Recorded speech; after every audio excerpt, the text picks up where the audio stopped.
शहरातील कचरा व्यवस्थापन व स्वच्छतेच्या प्रश्नांवरून पालिकेतील वातावरण शुक्रवारी चांगलेच तापले।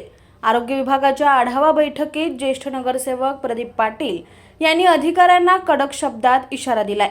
प्रभागातील कचरा वेळेवर उचलला गेला नाही आणि नगरसेवकांना नागरिकांचा त्रास सहन करावा लागला तर संबंधित अधिकाऱ्यांवर निलंबनाची कारवाई केली जाईल, असा स्पष्ट दम त्यांनी दिलाय। पण आमच्या नादाला जर लागलं आणि आम्हाला आमच्या नगरसेवकांना त्रास झाला तर मग त्या दिवसाचा मॅडम फक्त तुम्ही तयारी ठेवा, सस्पेंड ठेवायची करायची जागेवर। शहरातील वाढत्या कचरा समस्येबाबत नागरिकांकडून सातत्याने तक्रारी येत असल्याच्या पार्श्वभूमीवर नगराध्यक्ष तेजश्री करंजुले यांनी शुक्रवारी आरोग्य विभागाची महत्त्वपूर्ण बैठक आयोजित केली होती। या बैठकीस भाजपचे नगरसेवक, आरोग्य विभागाचे अधिकारी तसेच घंटागाडी चालवणाऱ्या ठेकेदार कंपनीचे प्रतिनिधी उपस्थित होते।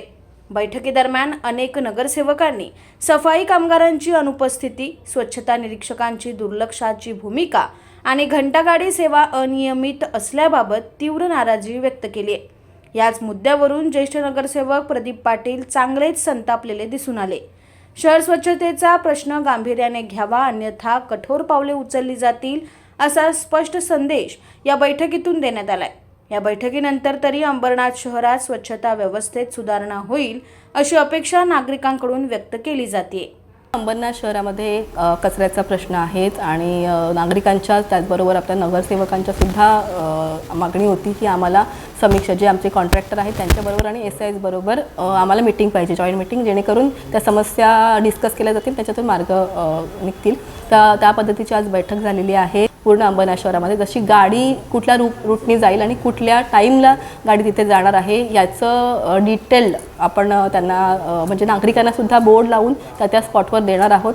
त्याचबरोबर आता आपण हजेरी शेड्स पण आहेत, त्यातलं आपण चेंज केलेले आहेत, SI चेंज केलेले आहेत, जेणेकरून आणि SI चेंज करून त्यांच्यामध्ये आपण कामगारसुद्धा आहेत जे सफाई कामगार, ते पण आपण वाटप लोकसंख्येनुसार करत होतो। काही ठिकाणी पहिले असं SI मध्ये सुद्धा हे होतं की काही ठिकाणी जास्त कामगार, कुठे कमी, पण आता लोकसंख्येनुसार ते कामगार दिले जातील आणि वाढीव कामगारसुद्धा देण्याचा पूर्ण प्रयत्न असणार आहे। त्याचबरोबर आज जी समस्या आहे की गाडी वेळेवर येत नाही आहे किंवा गाडी रोज येत नाही आहे, तर ह्या असे प्रश्न आज समीक्षा जे कॉन्ट्रॅक्टर आहेत त्यांना विचारला गेले असता त्यांनी पण त्यांच्या गोष्टी सांगितल्या आणि रेग्युलर आता गाडी येईल आपल्या प्रत्येक वॉर्डमध्ये आणि त्याचं टायमिंग काय असणार आहे, रूट काय असणार आहे, हे सगळं आता नागरिकांना सुद्धा लवकर। ब्युरो रिपोर्ट, न्याय दरबार, अंबरनाथ।